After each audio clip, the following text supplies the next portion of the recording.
In 1977, I made a documentary about the Rutles, the Prefab Four, Dirk, Nasty, Stig and Barry.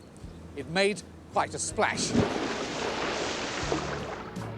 Today, I'm here in Hollywood to take a look back at the Rutles, to look back on those mop-topping, foot-tapping, happy-go-lucky days of Rutlemania and ask the question, where are we today?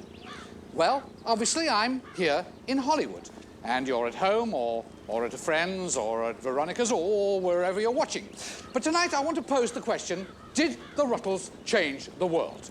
Or did the world change with the Rutles? Or did the Rutles not change and the world did? Or perhaps we should all go and change now. Tonight, I'm going to be asking deep and probing questions. I shall be using modern interview techniques to harass and badger people whose only fault was that they knew the Rutles. Indeed, I shall be making a documentary that will hopefully bring me a bloody Emmy. Oh, for heaven's sake, come back here! Every time I see you walk by, there's a certain look in your eye, and your smile says there's something that I should tell you. Every time we meet, we say hi. How's it going? Fine, we reply. But I wonder what would happen if I could tell you I love you. Yes, tonight we tell the Rutles story. The full... Oh, I'm sorry, lady. Yeah, I didn't... You better cut it. I'm sorry. No, seriously, we're just doing a documentary for the BBC. This man right here? Yes, this man right here. You creep. All right, What's he doing in calm down. All right, you. What's the story? Well, it all began in England in the 1950s. In the 1950s in England, popular music was very boring. In fact, everything in England in the 1950s was very boring, but popular music was particularly boring. There were the MacGuffins. There was Nigel Papp. There was Jimmy Glimmer, the Wallasey Warbler. And there was Vera Pickles, the singing granny. A large frog. The Rutles had been playing together from quite an early age.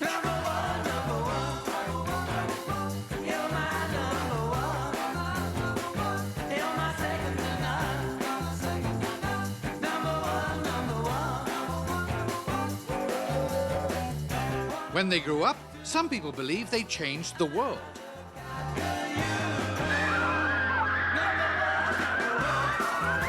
I think it's fair to say the Rutles changed the world. The Rutles completely changed the world as we know it today. The Rutles did change the entire face of music throughout the world.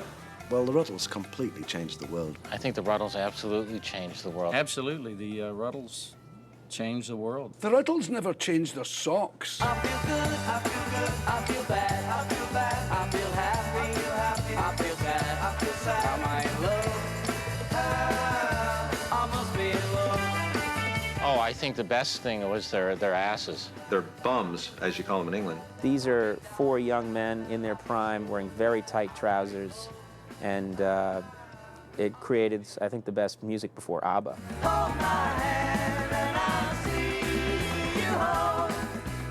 A lot of bands at the time were trying to sing like American boys, like American boy groups. Mm-hmm. The Rutles, I felt, were starting to sing like American girl groups. Essentially, at the beginning, they were black girls. Before I heard the Rutles, I wanted to be a musician. And afterwards? I didn't anymore. I shall be doing my new album probably starting next week. I've been working very, very hard on the material for it. Mm-hmm. I'm probably writing better than I've ever written, and we're terribly excited. And who is your favourite Ruttle? It's not about my album, this show? No, actually, this is about the Rutles. Ah.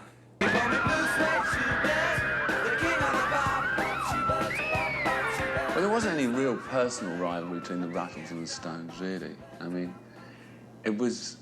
We were quite, later on, we, met each other. But even at the beginning, but people like to make it like that, We were the South's answer to the Rutles, and when we go to Preston, we'd people would boo us, you know, because we weren't from the north, like the Rutles were, or the South was very proud of us because they at least had got something to combat Rutles with.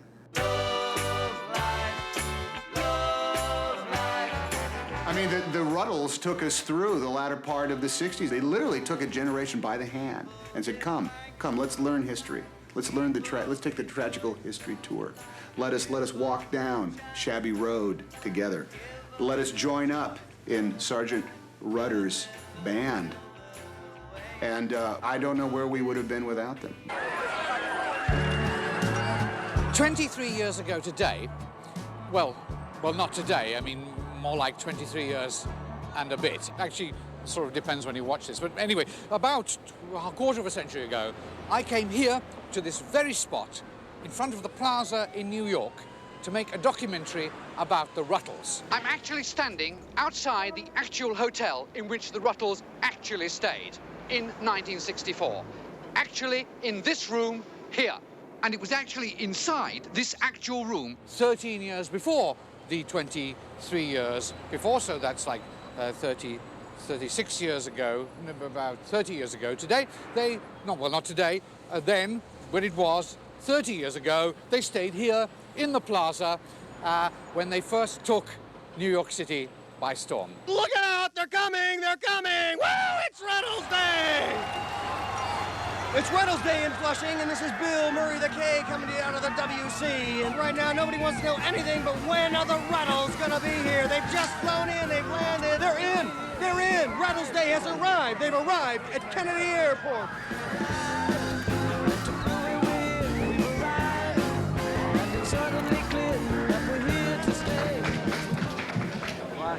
Wonderful to be here.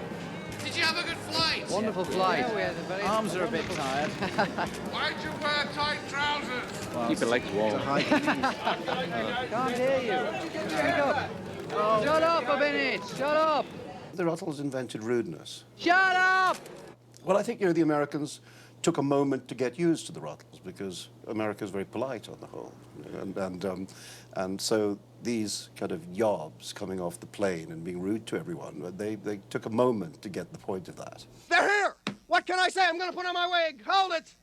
It's Rutles wig time, ladies and gentlemen. That can mean only one thing. We want a record. Hold my hand, yeah, yeah. Hold my hand, yeah, yeah. Hold my hand, and I see you home. I can't even keep my wig on straight. I've got a twisted rod. Woo. How about that then, eh? What's he saying? Bill Murray, the King. We want to meet the American girls. We're coming over to meet the American girls. Yeah. Wait a second, I got an idea. I'm going to say a word. And I want you people out there to react to whatever it is. What do you say when I say the word?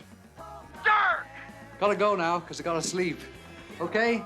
I've always been a big fan of Dirk's, and I always had kind of a crush on him. How about Nasty? I had floor-to-ceiling pictures of Nasty, and I had his picture on my pillowcase, and I would lick it or kiss it and cry with it before I would go to sleep. Yeah, dig it, baby. What about a guy named Stig? How come you never say anything? Oh, he's the quiet one. Yeah, he's the quiet one. He's a dark horse, he is. I was very, very fond of Stig. Liked him the best because he, I loved the way he played. I loved his length. Excuse me? His length. All right, the Rutles. What do you mean? What word could I possibly have forgotten? I said Dirk, I said Nasty, and I said Stig. You don't mean Barry, do you? You start off loving Barry, especially when you're young, because there's just something funny about him, He was the funny drummer. Oh, my God, Barry? Not a good-looking man, and yet the women were screaming. I was hoping when I got to be of age and got out behind my mother's apron strings that I could sleep with some of them as soon as I could. I think it's the kind of thing that rightfully should have been kept off the Ed Sullivan Show. Ladies and gentlemen, the Rutles, let's hear it from. Shoot me down in flames if I should tell a lie. Cross my heart, I promise that it's true. I've been in love so many times before, but never with a girl like you. With a girl like you.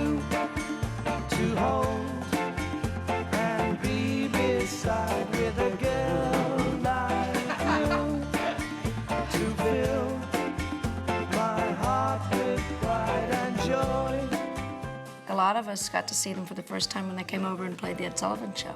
I saw the Rutles' first appearance on the Ed Sullivan Show. It was a cultural phenomenon. So. I saw them first, I think, on the Ed Sullivan Show. And, you know, I mean, I was captivated and just short of being turned on. I won't bring you any pain. I won't run around again. I thought, my gosh, I'm going to do most of my hair like that. And that's what I did. And so through high school, I had this side of my hair like the Rutles, and this side was short because they didn't like long hair in the school. So I would, you know, sit like this in school, but then outside of school, I would look like that, and they would thought, a lot of people thought I looked like dirt.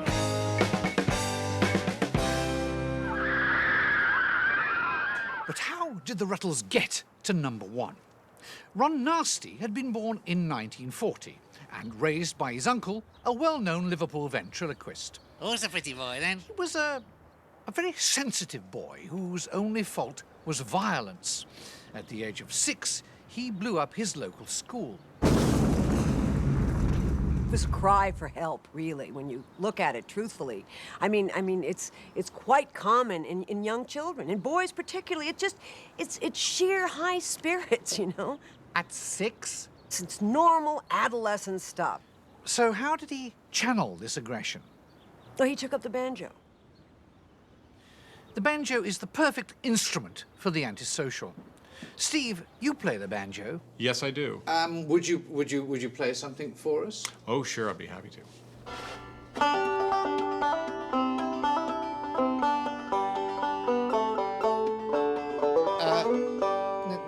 I'm sorry, would you play a Ruttle tune for us? Oh, no. No. Well, he was always playing with his little banjo. It's day and night, strumming away. I mean, sometimes locked in the bathroom, you know. It's just for hours, just playing with it, if you know what I mean. Yes, I think I You know, do, thank you. rubbing away until he had something to show for it. Yes, yes. You know what young boys are like. I mean, they're constantly playing with it. Yes, I think we get your drift. Rub, rub, rub, rub, rub, rub, rub, rub, rub, rub. Yes, rub, thank you. Rub, rub, rub, rub, rub, rub, rub. Shut up. Rub, rub. At first, they couldn't decide on their name. They were the Silver Rutles, the Ruts, the Tulls, the Sluts, even Alma Cogan, before finally becoming the Rutles.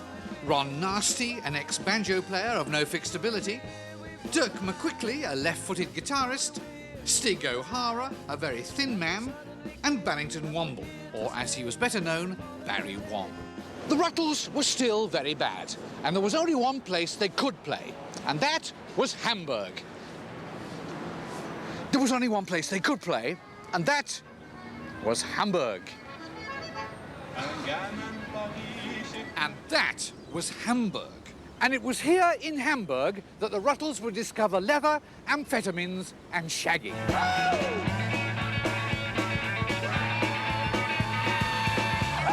Hamburg sowed the germs of their popularity. Indeed, one might almost say, sowed the Germans of their popularity. Astro Glide, a German photographer who took these shots, gave the Rutles their mop-top haircuts and put them into leather trousers. Yes, I made them very, very tight leather trousers because, you know, you want to see, everybody wants to see their, how you say, nudges. Talent? Yeah, the balls. Yeah, it's very... Disgusting? Yeah, exciting.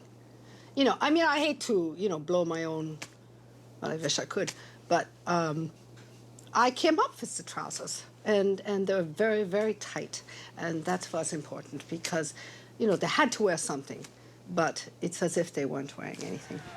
They played the Ratkeller in the heart of the ancient hooker district. Ancient hookers were everywhere. Hans Hancke is a German rockologist who came from Hamburg, who has studied the Rutles and their effect on the world through his work as a rockologist. Ja. Ik stoppe per stoep. Ik stoppe per stoepen.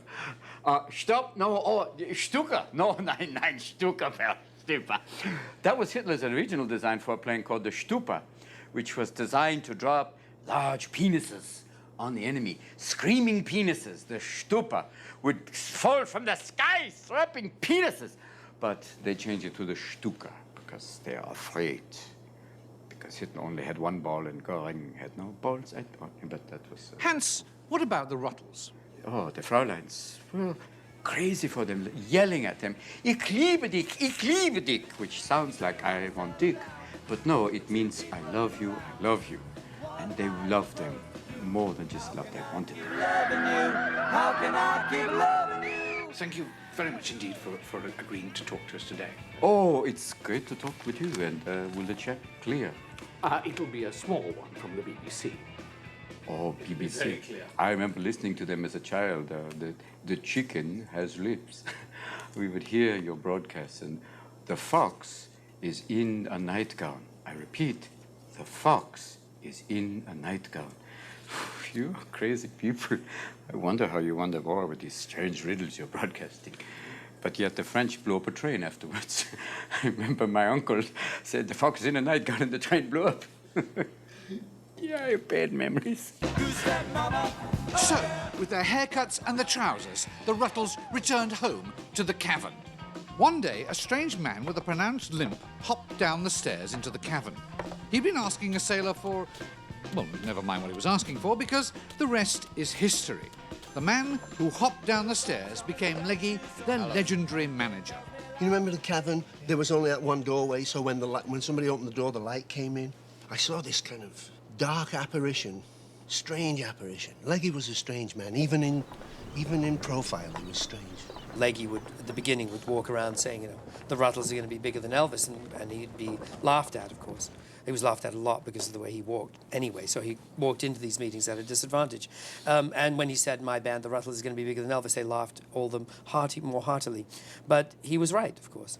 I kind of asked around all the roadies, who this guy was, and they told me he was Leggy Mountbatten and he was going to manage the Rutles and stuff. But everybody knew that he didn't really like music. So what did he really like? He loved the trousers.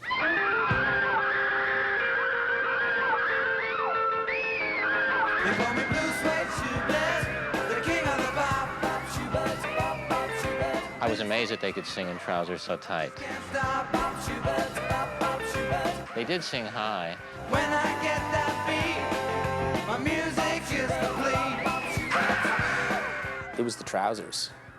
I know it was the trousers. And I went out and I bought woman's extra small trousers. I mean, these are trousers that were meant for a little girl. They were pink. And I buttered my legs and I squeezed into these trousers so that you could just, nothing was left to the imagination. And let's just say my love life improved dramatically several years after I put those trousers on. Blue suede shoebird, when I'm dead I'll drop. Now she left you for another guy. Now she left you, don't you feel you wanna die? The Rutles were now legends. At the Lunchtime Achievement Awards, they met the Queen, who awarded them the MBE. Now she's left you, and you're feeling so. It must have been a great honour meeting the Queen. She's a lovely lady. Yes, just She'll like be nice my when mom. she's finished. Stig, how did you feel? He felt very, very proud. And honoured. And he'd like to say hello to all his friends and pets at home. Yeah, he'd like to request Vera Lynn singing Far, Far Away. She doesn't sing Far, Far Away. Sings She far did. too close. It's a good idea. Lady Beth Mousepaddler is the wife of the British ambassador. That's Minto. It's written Mousepaddler, but it's pronounced Minto. It's an English thing. The Rutles visited you here in 1964. Yes, that's right. I remember the occasion. Dreadful, horrible, lower working-class boys with appalling accents. One couldn't understand a word they said. What happened? Well, the evening with the ambassador was an absolute disaster. They came in very late, very drunk, staggered around, shagged the staff and left. The Rutles? No, the ambassador. Oh, baby, let me be. Baby, set me free. I'm on my knees. The Rutles were famous, perhaps more famous than anyone ever before. They had reached the very barnacle of success. But the irony was they had now become prisoners. Prisoners of fame. The whole world was in love with the Rutles, but they couldn't leave their hotel room. What are we going to do today? What? Just a sort of... Ah! Hey, look who's in the cupboard! Everywhere they went, they were stalked by girls. Bloody hell. Hey, it's a couple of Judies here. Bloody hell. All right, come on. They're everywhere. They're everywhere. They're coming. Must be under the bloody bed, everything. Hey, do you think there's one of me cornflakes? In Hollywood, the Rutles rented this house in Benedict Canyon. Two girls hired a helicopter and leapt from it into their pool.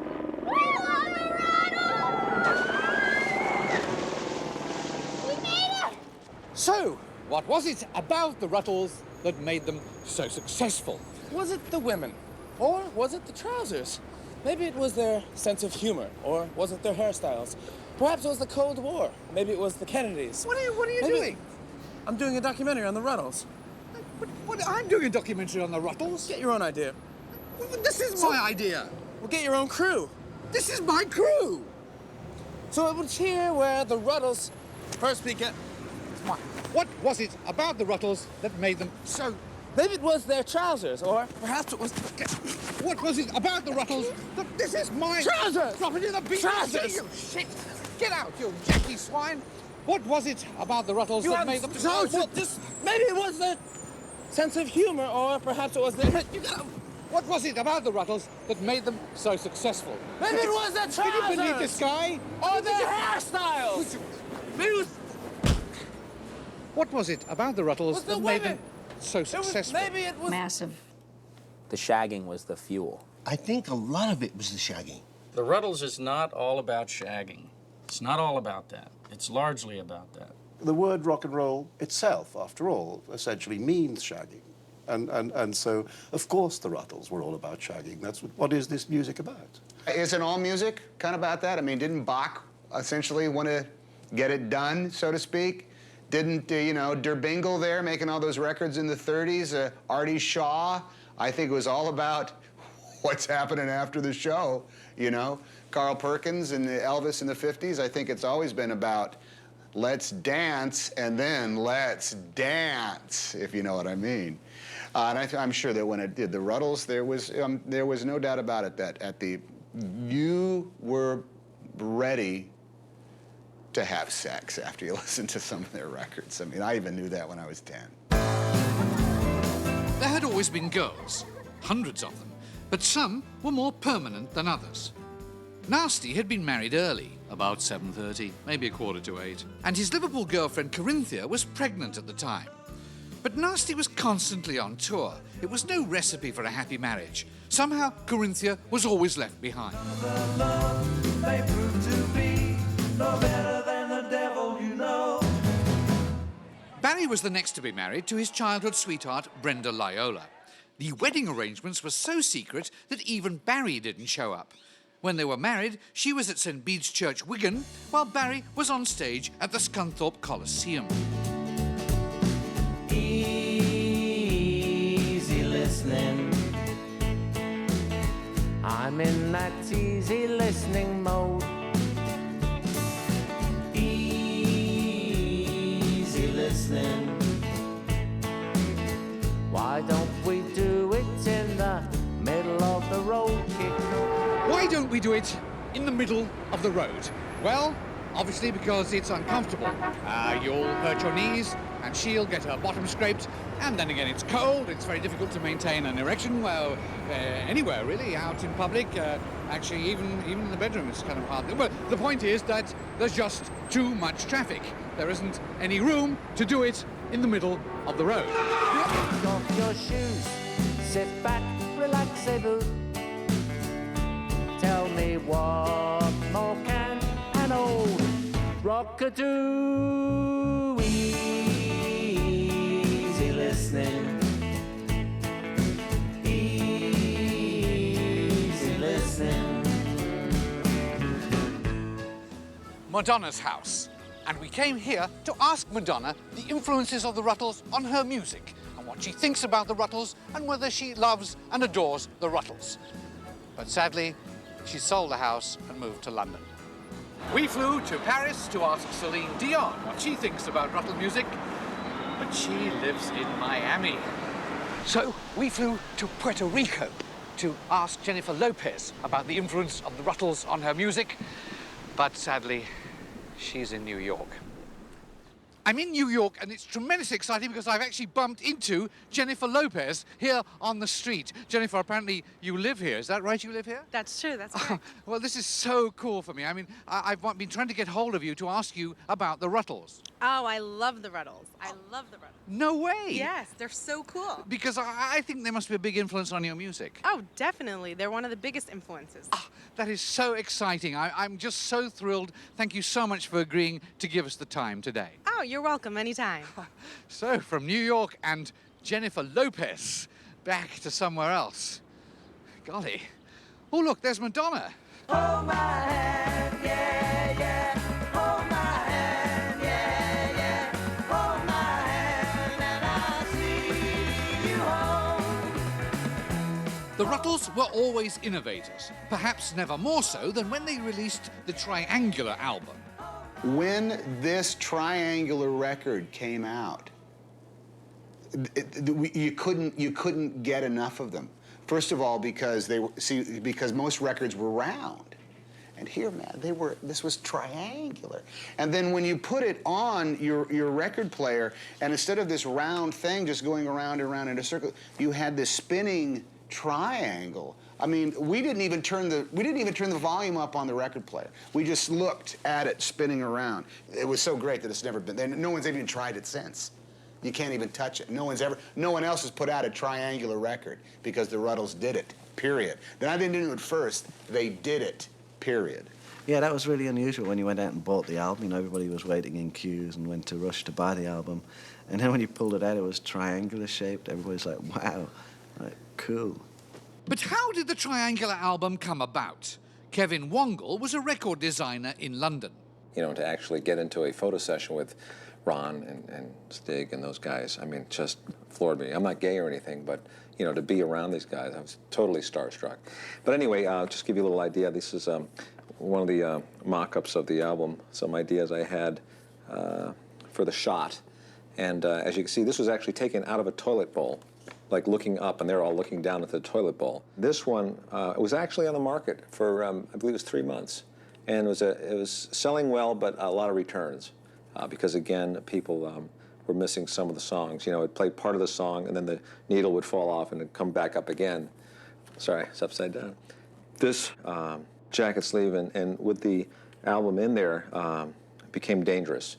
A lot of the kids were doing drugs at the time, and they were chasing each other with the album, and some, I believe, were actually stabbed. This image of the boys looking down, as it spun around, we found later on, as it spun around, it almost looked like turds going down the toilet.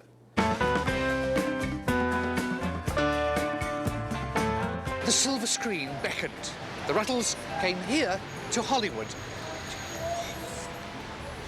But it was here in Hollywood, and we're here at the Hollywood Bowl. And it was from here at the Hollywood Bowl, well, over there, that the Rutles then went on to become movie stars.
I loved A Hard Day's Rut. I loved A Hard Day's Rut. I loved A Hard Day's Rut. That has influenced all of my work. That and some of the stuff the Turtles did. I remember when they all came out of the train and then piled onto the tracks and tried to kill themselves, and when the train left, they almost got run over. That was hilarious. And then they all came, then they got out of the train. They watered down the train. You know what? I have A Hard Day's Rut confused a little bit with Schindler's List right now. Am I dead or alive? Can my full heart survive?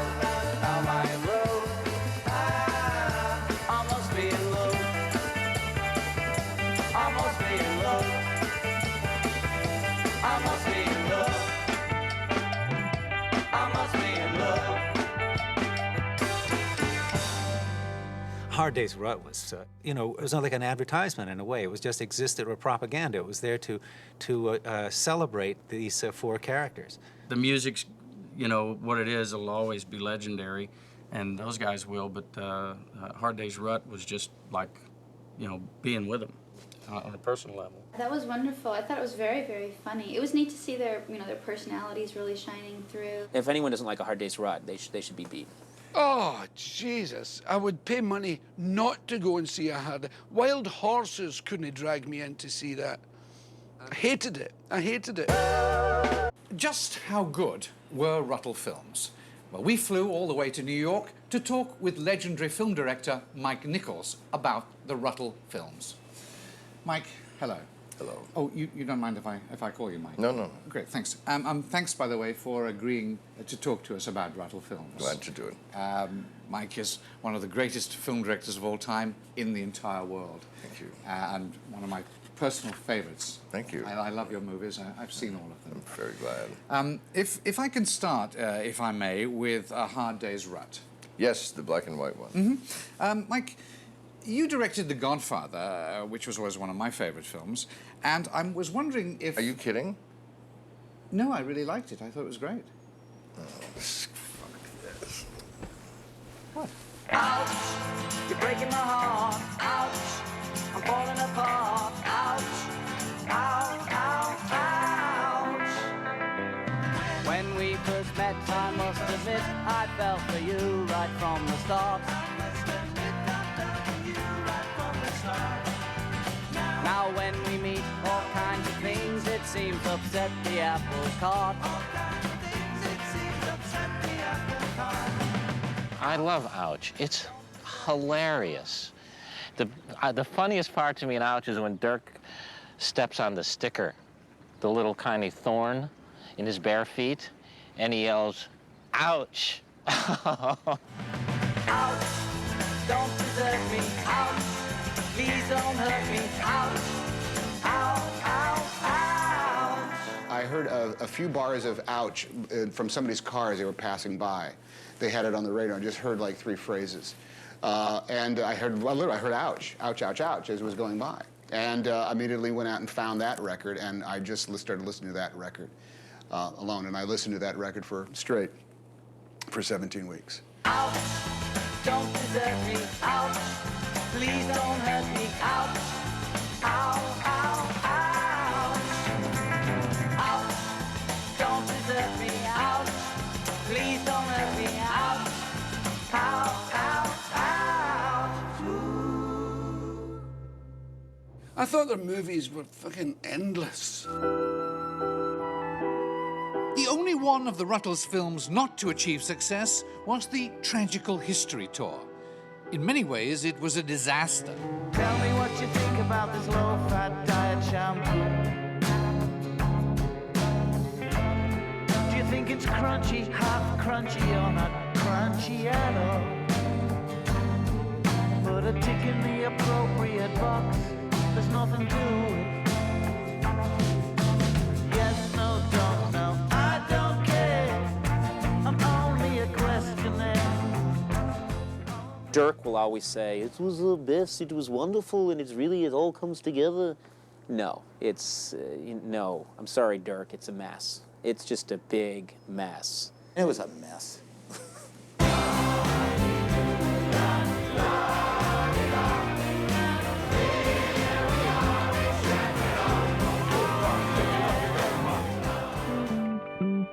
I'm sitting in a dandelion den. Mexico. And we're here in Mexico because, well, we're actually here in Mexico because the travel agent screwed up. He sent us via Cancun. He got a cheaper deal on the plane. Well, it doesn't really matter why we're here. We're here in Mexico because it's here in Mexico that the Rutles never played. They were supposed to come here, but they decided that San Francisco would be their final gig. San Francisco, everyone's favorite city by the bay. I'm standing at the very spot, well, over there was the very spot where the Rutles played their last concert ever, in Candlestick Park, right there. Here, the legend came, well, didn't come to an end, but was the beginning of beginning to come to an end, or maybe beginning to come to the middle of the legend, which would finally end somewhere else.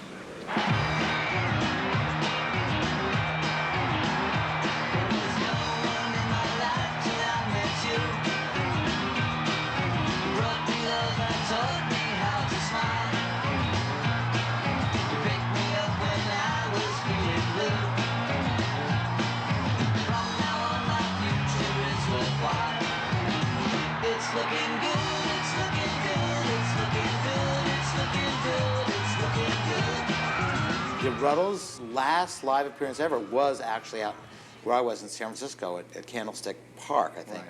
Right. And 66. That was the big show. And I did have tickets to it, and then I traded it to a friend of mine, my 2 tickets to see the Rutles for 35 hits of acid. Now, this is a true story. So I met the Rutles in a different way.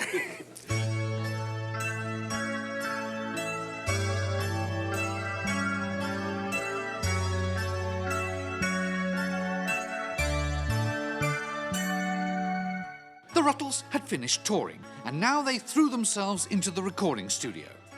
When they emerged, they were very strangely dressed. My name is Joe Public, I'm sure you all know me. They were also behaving very weirdly. The Rutles were under the influence of tea.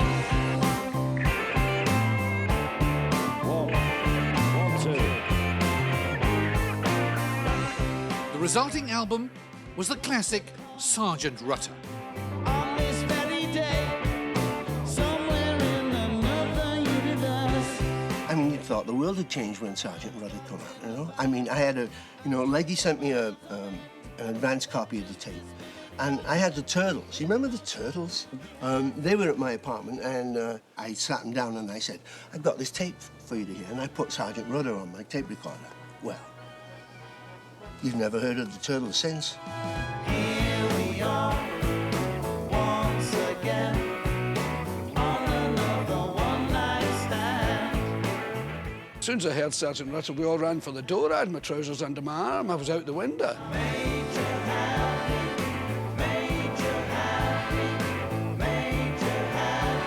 I used to play that album over and over and over. Yeah.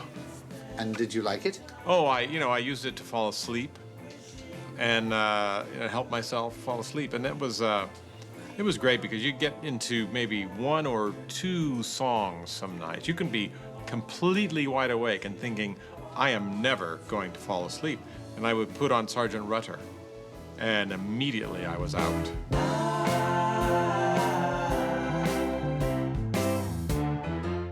The effects of Sergeant Rutter were interminable.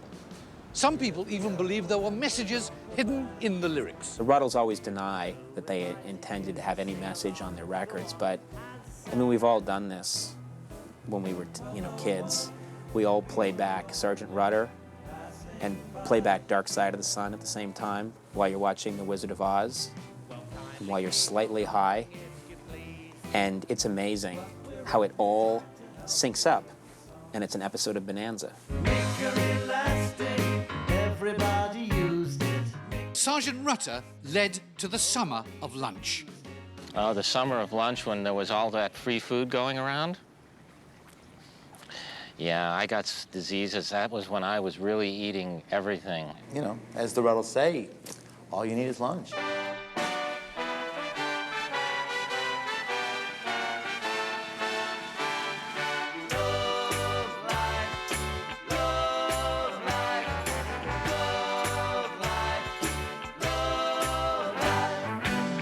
In June 1967, the Summer of Lunch came to a fitting climax with a live recording by the Rutles on worldwide TV. To love is sublime.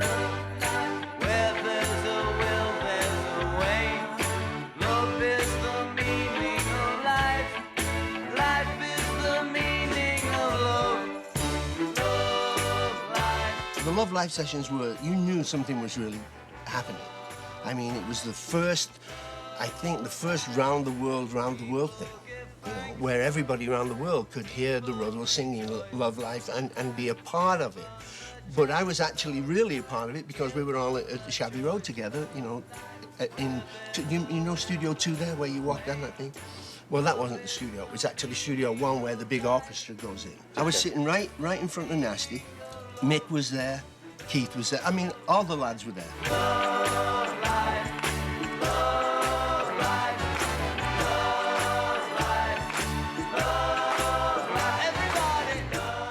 Stig now discovered the meaning of life right here at this Indian restaurant. It was curry. He studied transcendental mastication under Arthur Sultan, a former chef at this Shangri-La restaurant. I remember they went through that phase where they went to the Indian restaurant and they were eating curry, and they found enlightenment and a higher power for $8.95.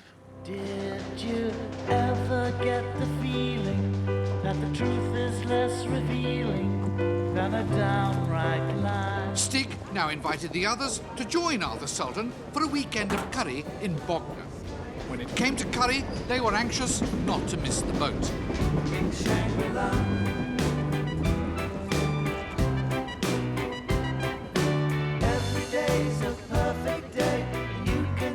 Your own sweet way in Shangri-La. In Shangri-La. In Shangri-La. You can be whoever you are in Shangri-La. With curry, the Rutles had grown almost too hot. Now, fate blew cold on their picnic lunch with the sudden and surprising loss of Leggy Mountbatten. With the Rutles growing and taking charge of most of their activities, he just slipped out of their lives. Leggy had diverted into managing other groups and singers. Troy Nixon was Leggy's assistant. Lover. A companion. Whatever. Leggy had quite a stable of young boys. Oh, yes, he always loved attractive young men. He always had his finger on the pulse of young boys, yeah. They all had strange names like Wild, Damp, Thunder, Clap. He tended to name them after how they were in bed, you see. You know, like Tommy Wild, Dickie Furious, Jeffrey Willing, Billy Is That It? How did he know what attracted teenage girls? Yeah, he had the same taste in boys. Had the Rutles bubble burst? Not quite. But night had fallen on their Broadway. The loss of Leggy was a tremendous blow. For solace, the Rutles turned to something stronger than a manager, their wives. Dirk met and fell in love with a young dog, and its owner, Martini, an exotic model. Every time we meet, we say hi. How's it going? Fine, we reply. But I wonder what would happen if I could tell you I love you. I love you. Nasty, meanwhile, visited an exhibition of broken art at the pretentious gallery Soho. Here, amidst the rubble of art which had been specially dropped from planes, he found the artist herself, Chastity, a simple German girl. It was lunch at first sight. Do you know there's this man in America who's done all this research into vegetables? And peas apparently are very intelligent. They can read people's thoughts. So I thought I'd write a song saying, give peas a chance. Well, he took her everywhere. I mean, even the shower. Well, that was the beginning of shower power. The world is like a shower. it sort of drips on people, you know, and it's supposed to get them clean, but really you're only clean from the inside. Isn't that what you said? That's what she said.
The Rutles music will be remembered long after Mozart's paintings or Beethoven's after-dinner speeches have been forgotten.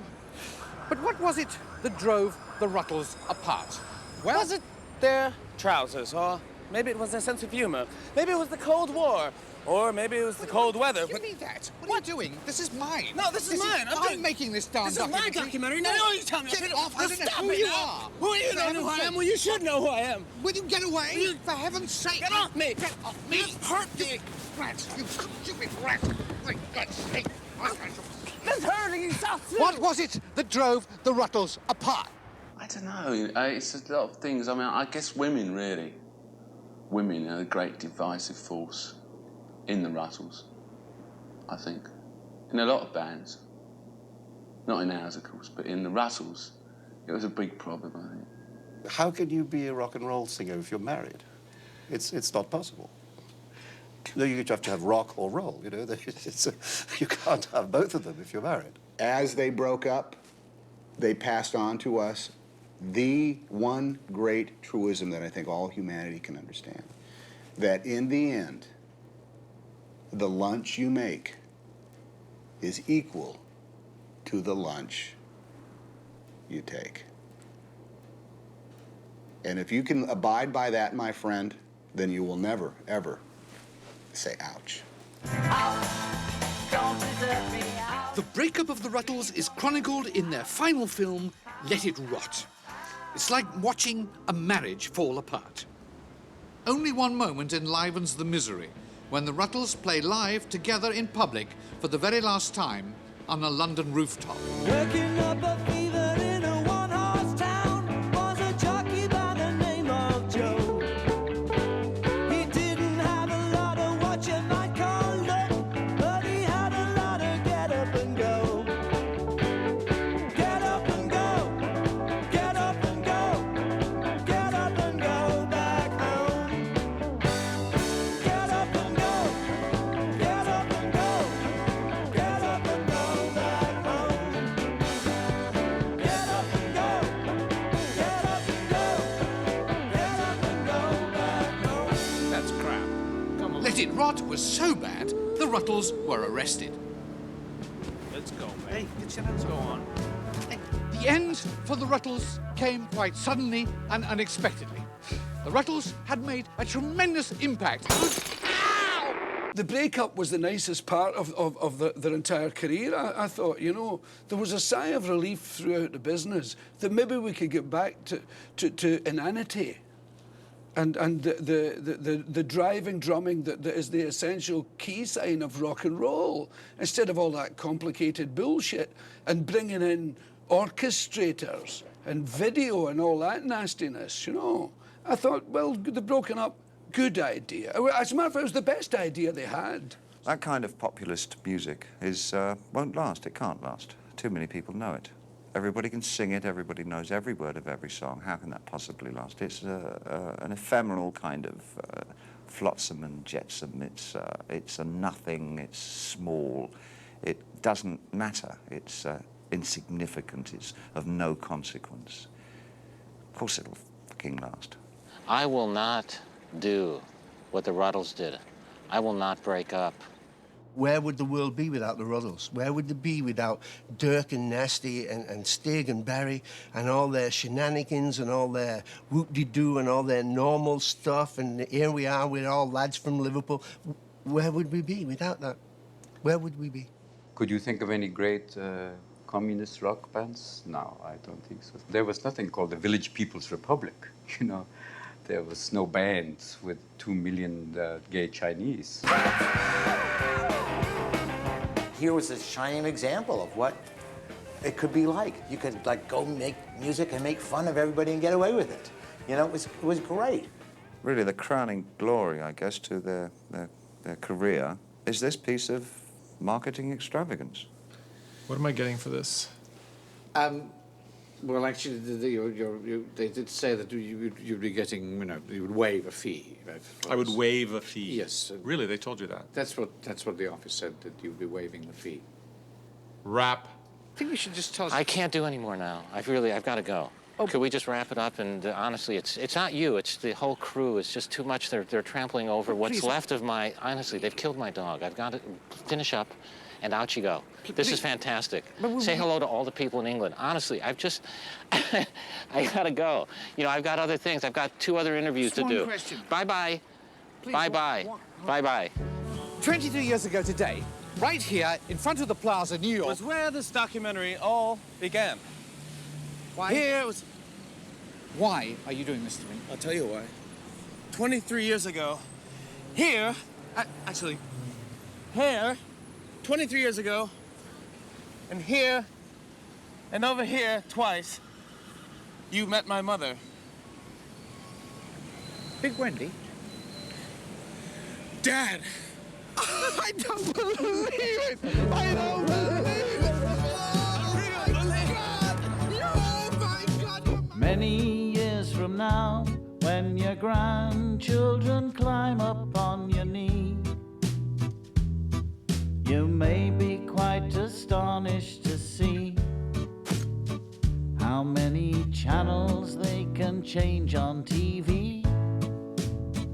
When some old film in black and white comes on and there you are up on the screen. Or is it someone just like someone you've been? Looking not a day over 19. Grandad, the little ones are asking you, why do you look so sad? So you tell them all about the fun you had. Back in '64, before you were born, people had no time for pouring scorn on dreams of love and peace. No one was obese, only tight trousers were worn. Back in '64, we were at it like knives. Back in '64, the time of our lives was in the present tense. Now does that make common sense any more than girls with hairdos called beehives?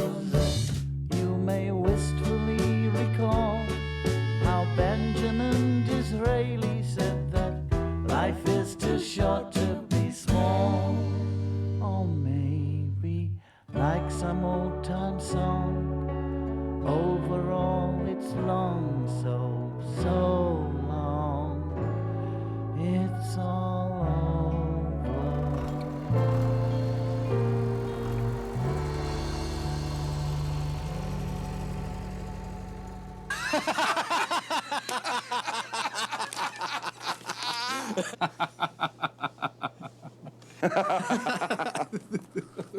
Right.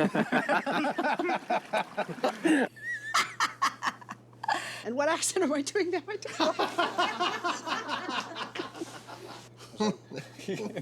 Don't worry.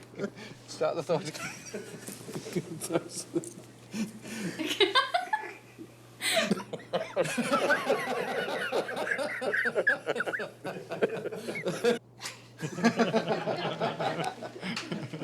The songs, did you like the songs? No. God damn it. It's hilarious. So shameless. So shameless. It's hard because I'm not a good comedian. Not comedian. You're a wonderful comedian, and you're very good. Okay.